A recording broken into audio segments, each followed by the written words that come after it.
911, what's your emergency? I'm Andi Clark, mom and wife of an officer. I've been reversing and preventing burnout in first responders since 2018. Welcome to the 911 Shift Ready podcast, where we will dive into sleep, anger, energy, hypervigilance, anxiety, and other burnout symptoms in order to arm you with the knowledge, understanding, and tools beyond exercise and nutrition to be 911 shift ready so you can thrive not only for the remainder of your career, but also at home in your family life. And then bring those tools back to your service so the compound effect can take place, and together we can decrease burnout in the 911 lifestyle community. What if there is a link between first responders who are sleep deprived and excessive use of force, alcohol or drug-related charges on responders, domestic violence, or another charge that was unethical on first responders, depression, anxiety, suicides, without PTSD being present? Welcome to episode 21 of the 911 Shift Ready podcast, where we are going to dive into what came first, sleep deprivation or PTSD. In North America and the UK, suicide rates are definitely on the rise with first responders. We are also hearing more cases of ethical mistakes in services, as well as an increase in health issues, anxiety, depression, and more. On LinkedIn, interestingly, as I was writing this podcast episode, a colleague of mine posted an article from the Police Federation of England and Wales. It stated that the record numbers of police officers are being signed off work suffering from mental health conditions. Figures show 13,263 were absent due to stress, depression, anxiety, or post-traumatic stress disorder in the past financial year, compared with 8,450 the year before. So that was 13,263 this past year, 8,450 the year before. That is a 57% increase. Then they stated as well that after a decade of public sector cuts, police officers are picking up the workloads of other services. So we need to start having real conversations about priorities and what is expected of our burnt out officers. So this really does beg the question where a lot of burnout is happening in the entire first responder world with things that have happened in the last 3 years. COVID, we have Black Lives Matters. We've had so much going on, so much unrest. It's been a very tough 3 years, defunding that for all services. They have all been hit, and we are starting to definitely see the collateral damage. Whenever we hear on social media or the news of a situation such as one officer shooting another on scene, excessive use of force, alcohol or drug-related charges, domestic violence, or something else that was unethical or against the law, as well as a suicide, often there are comments on the post or a person jumps into the conversation that this responder had PTSD or that everything that happened was due to a mental health issue. And yes, traumas play a large role in PTSD and can absolutely affect a responder's mental health. There's absolutely no dispute on that. But if we continue to solely blame excessive use of force, alcohol or drug-related charges, domestic violence, and other charges that were unethical, depression, anxiety, suicide, if we continue to blame those solely on traumas and mental health struggles, and we ignore all of the research on how sleep deprivation can also cause the same outcome, then we are missing a very big piece of the puzzle to keep you strong throughout your career. And it's a piece of the puzzle that we have more control over than we do with traumas. Traumas are unfortunately going to always be a big part of your job. We can't control each and every call that comes in that you attend to. Yes, there are ways that we can deal with traumas as soon as they happen. I laid out in episode 16, you are not broken, you just don't understand the solution yet. Some of the things that can be done that you can do to have a therapist in your back pocket before anything happens. So when something happens, you already have an action plan to take place. But other than that, like, we don't know what these traumas are going to be, when they'll pop up and everything. They are more out of your control than sleep deprivation. Sleep deprivation is something that you do have more control over than you may be aware of. Even with all that is asked of you operationally, there are more aspects of your sleep that you do have control over than you may even realize. Dr. Kirk Parsley, he specializes in sleep with Navy SEALs as well as other military and first responders. And he is quoted as saying, I quoted this from his book, during optimal sleep, you emotionally categorize the day's events.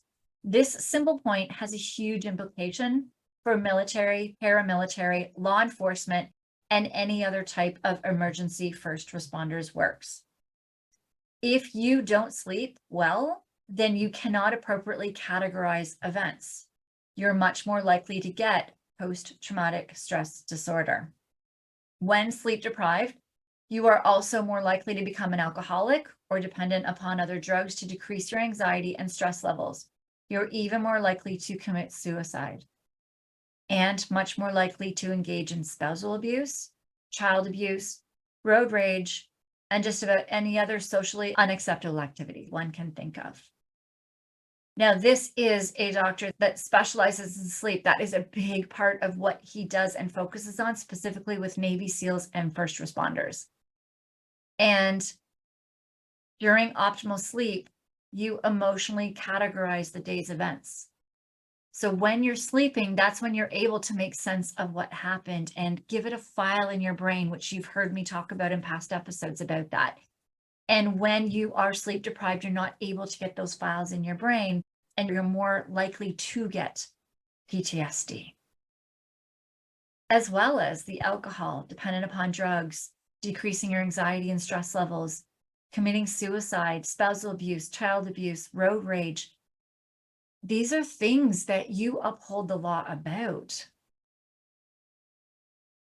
And the thing is that sleep deprivation can actually put you into a place where you're more likely to engage in those unacceptable activities.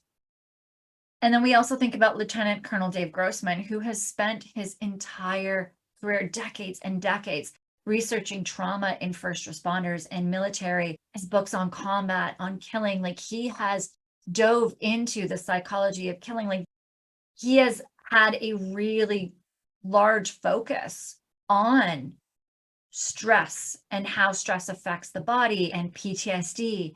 And he is switching his focus of his research to sleep deprivation because of its link to many of the struggles first responders experience.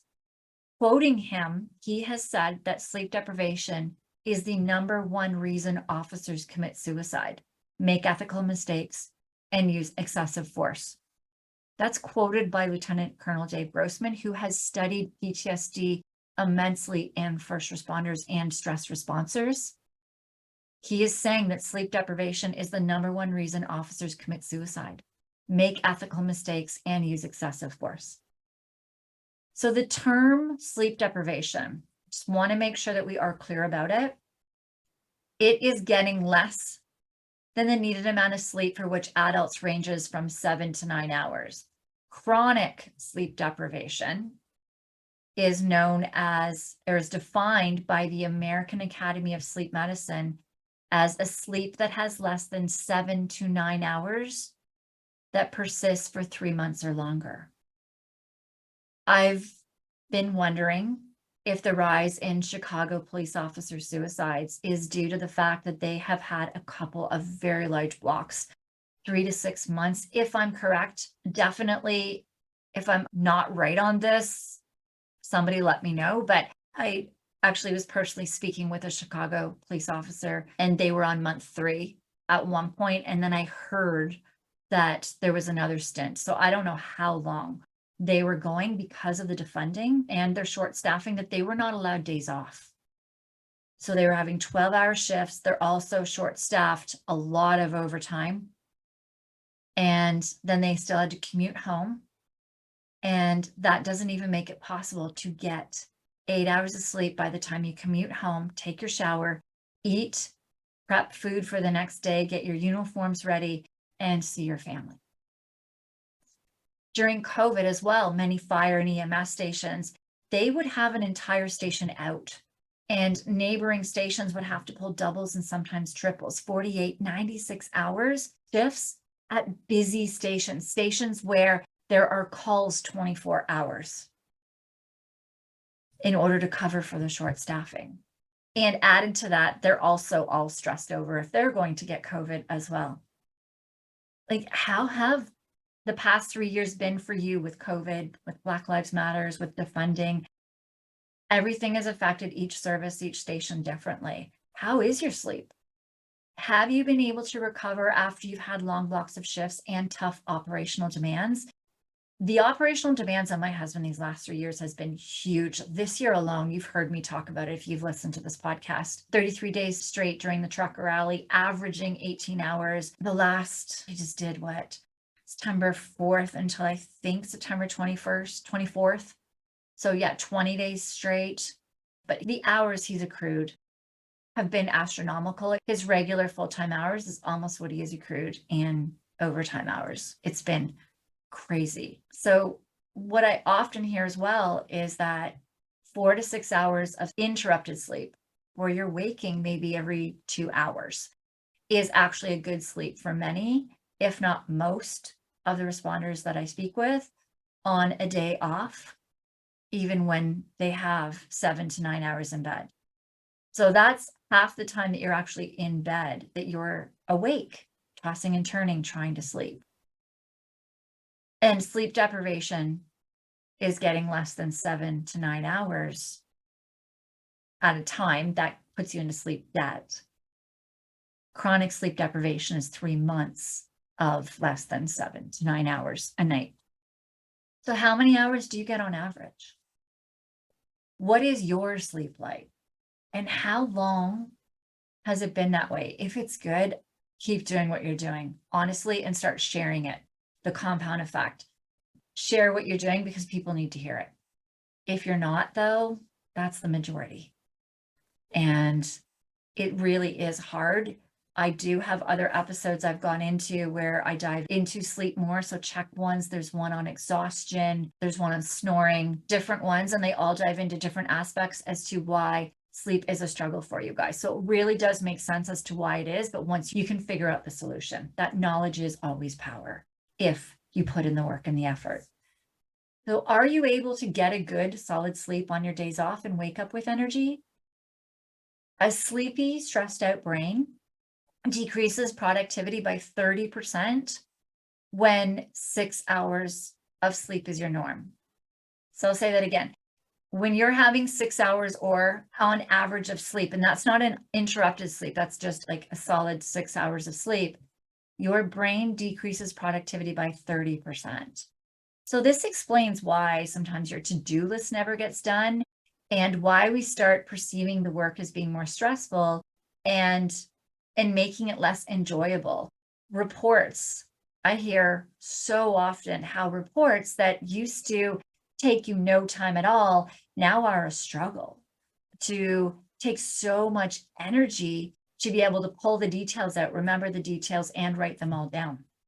And then we add to that the moods that come along with more sleep debt you incur, and your relationship with your spouse, your kids, colleagues, and performance on the job are all at risk when you are decreasing your productivity by 30% from 6 hours or less of sleep. And the thing is for civilians is that sleep deprivation does cause all of these issues as well.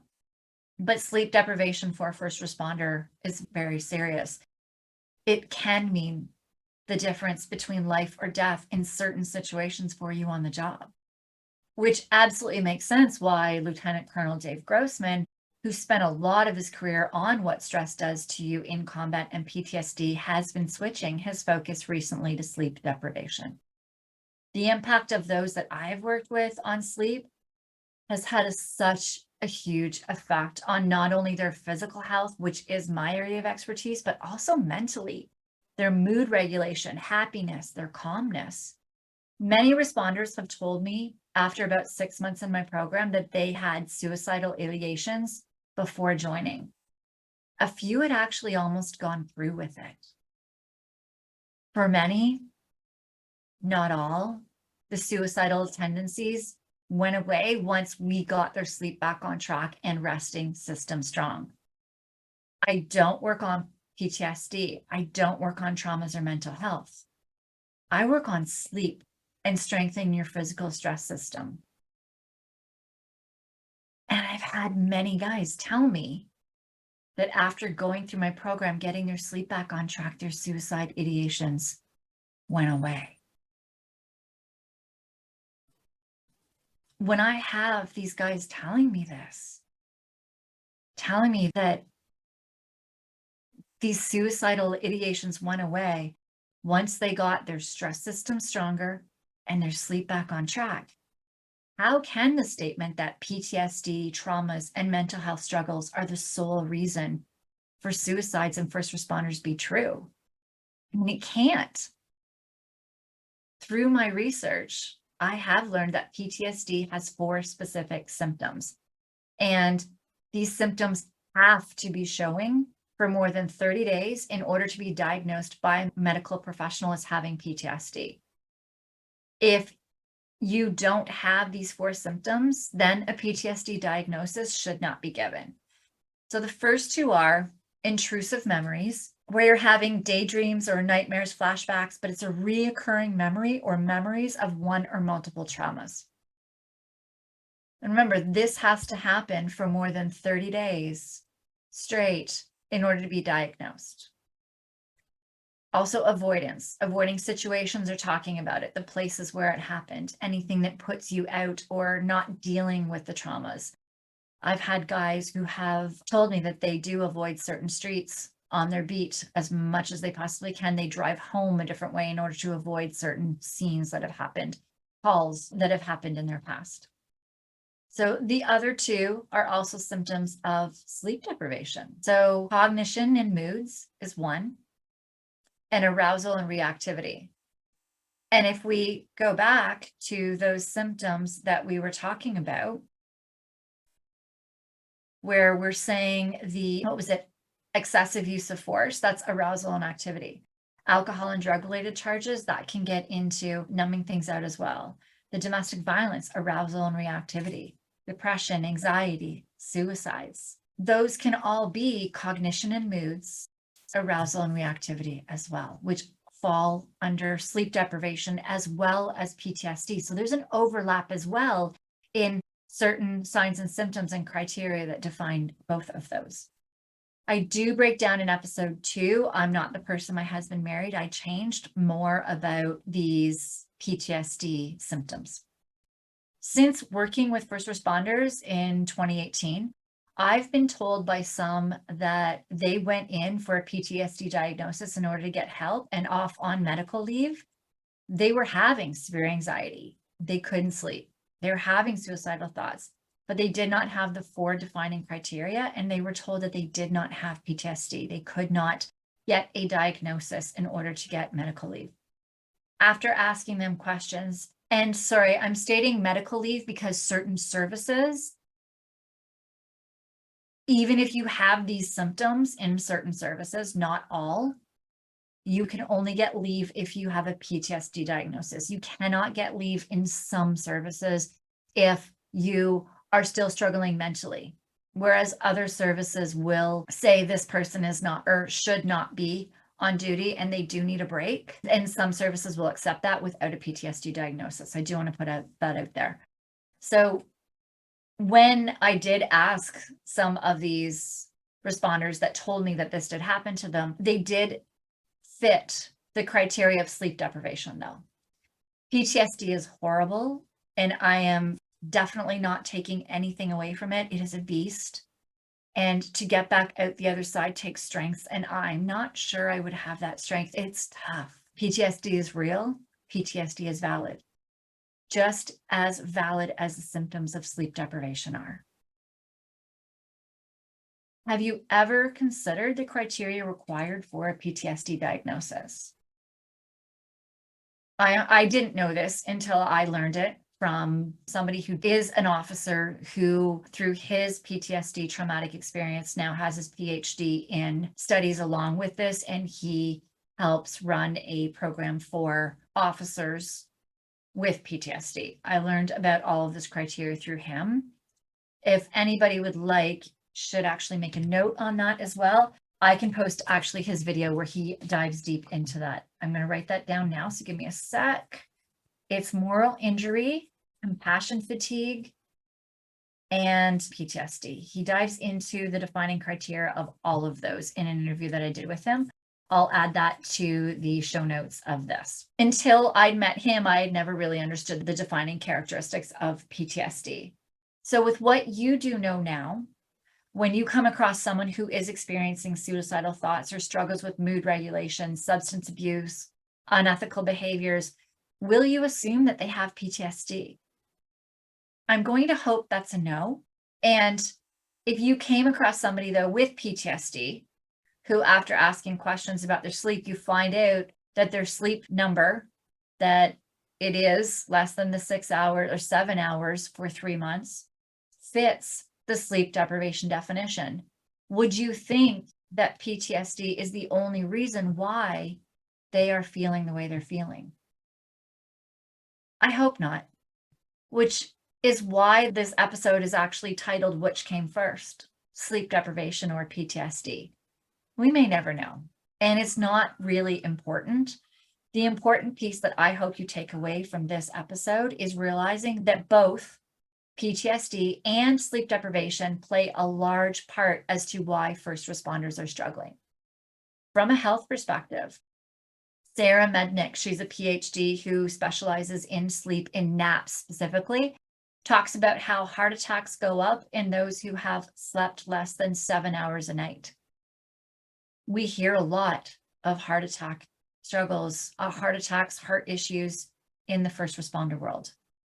Those with 5 hours of sleep had a higher rate of coronary artery disease and heart attacks. Immune system suffers, risk of cancer increases. We do hear a lot about cancer in first responders as well.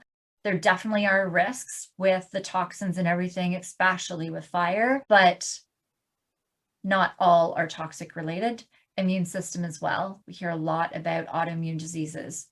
Mental health links sleepiness to anger, irritability, anxiousness, and depression. Stress and sleep deprivation are pretty much aligned.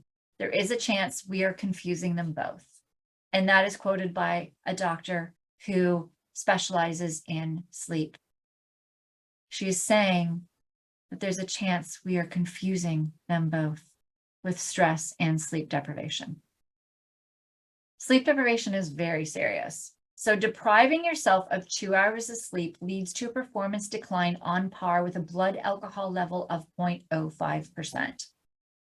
So that's just 2 hours deprived one night. If a person is deprived 2 hours a night for 11 nights in a row, their performance declines compared to their ideal sleep adapted self. It's on par with a blood alcohol level of approximately 0.08 or 0.1%. So it's as if you are drunk. When you're sleep deprived, that means getting 5 hours of sleep a night or six to 5 hours of sleep a night for 11 nights in a row. Being drunk doesn't correlate often with knowing that you are drunk. That was a quote as well by Dr. Kirk Parsley, who we talked earlier about, that works with Navy SEALs.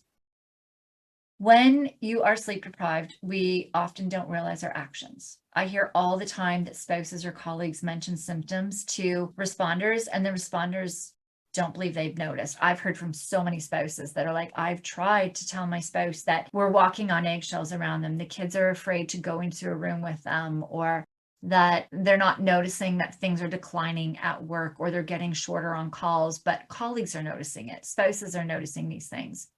And that happens when we are sleep deprived, just we don't notice. The same as alcohol intoxicates our viewpoint of what's going on, so does sleep deprivation. And let's dive a little bit now into relationships and sleep. How many first responder families do you know are sleep deprived? I'm going to tell you this last block that my husband went through. I was pushing hard that both of us ended up with sleep debt, and it wasn't pretty for a few days.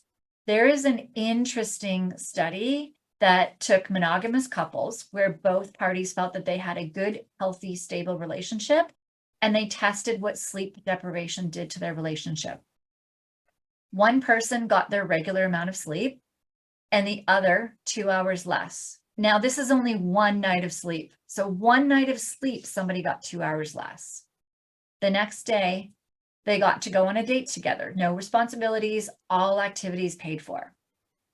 The conclusion was really interesting.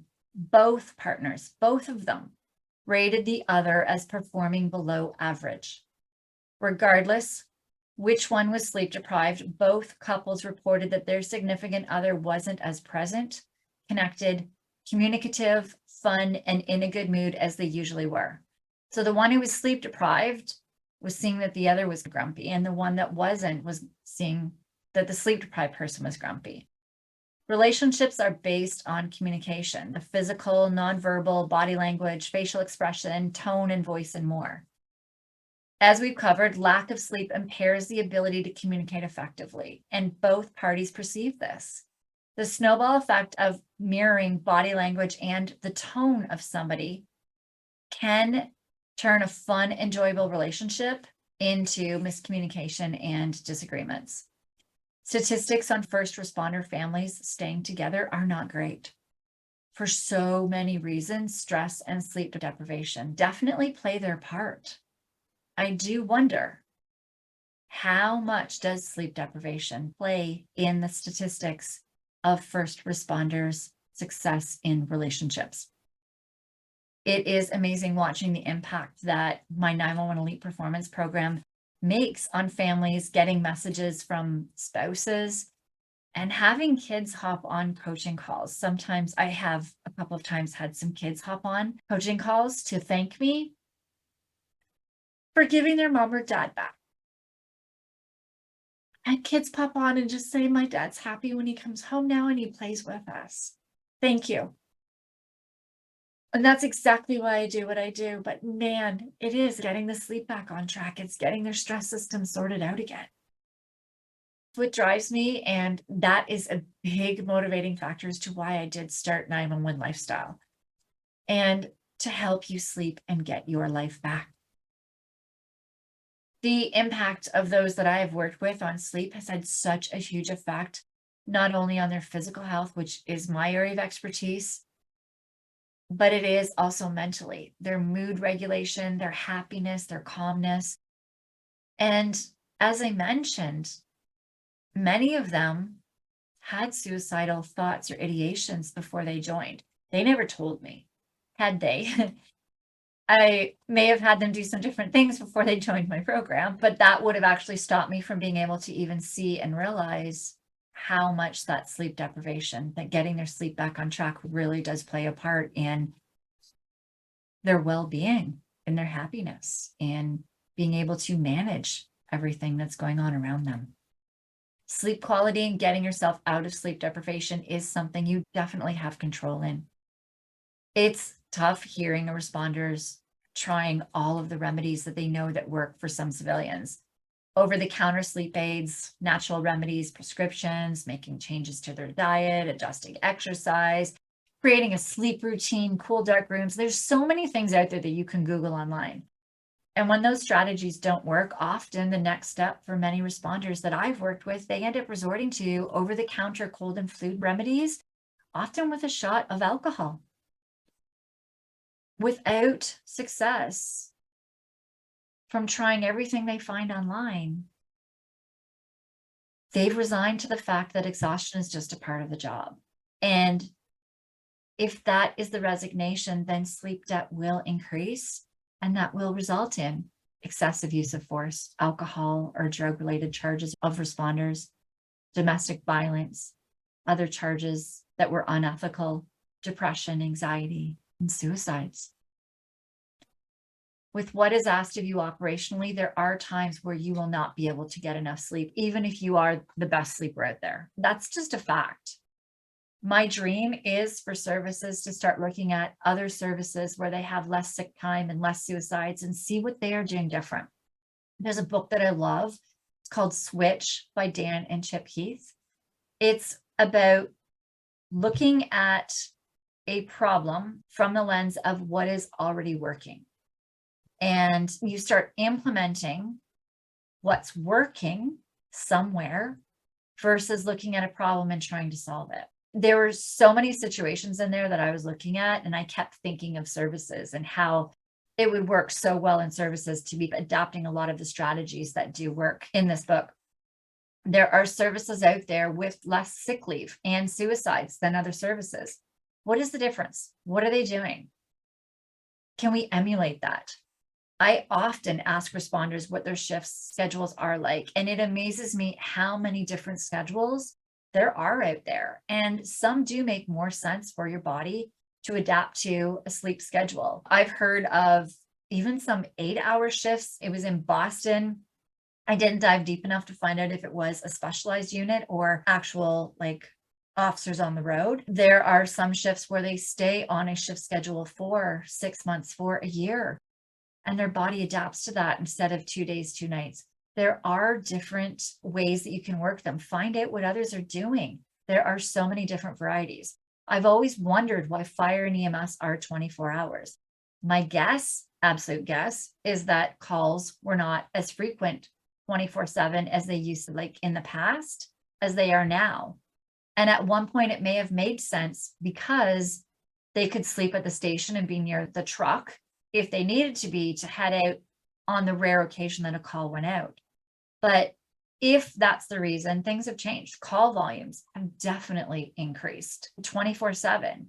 I may be wrong about that, and I'm very curious as to why at busy services, they're still doing 24-hour shifts. Sometimes even doubles are being pulled when there's short staffing. If you do know why there's 24 hours, definitely fill me in. I'd love to hear about it. We can also look through the lens of what is working with wellness programs. They differ so much for each service. Which wellness programs have the higher buy-in from their members or highest satisfaction rates? You may think that you have like amazing services for your members, but if your members aren't buying in, then why aren't they? And why are members buying into certain services that other services provide? What can you do more like that other service? I have so many ideas. Like, what if sleep did become a priority for services? As soon as you make something a priority, solutions start to appear. And this includes teaching guys that when they have a 2:30 wake up for a tactical call out and their body has anxiety, it's because the body is telling them that they should not be getting up so early, and that's okay. Teach them what to do as soon as the operation is complete so that they can recover from the debt that they just incurred, and that they're ready for the next time that it's going to happen, because there is going to be a next time. Sleep debt, it's really just going to be a part of your job forever. What about teaching you guys how to work with it instead of against it? Track the hours of each division or specialty unit and see how many OT hours each person is putting in. Are there divisions or specialty units where OT is very high to the point where members will not be able to get enough sleep and are creating chronic sleep deprivation over a 3-month period of time? Would it be more economical, which services like to dive down that road too? That's usually a motivating factor.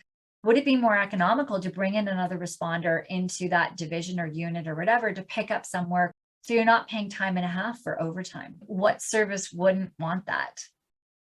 The next problem, though, that we need to solve is the short staffing. I have so many ideas that services can do to start making realistic changes in services in order to improve sleep debt. But if you solely rely on services, you will be waiting a while, as even for those services who are ready to make the changes, change still takes time to research, plan, and implement.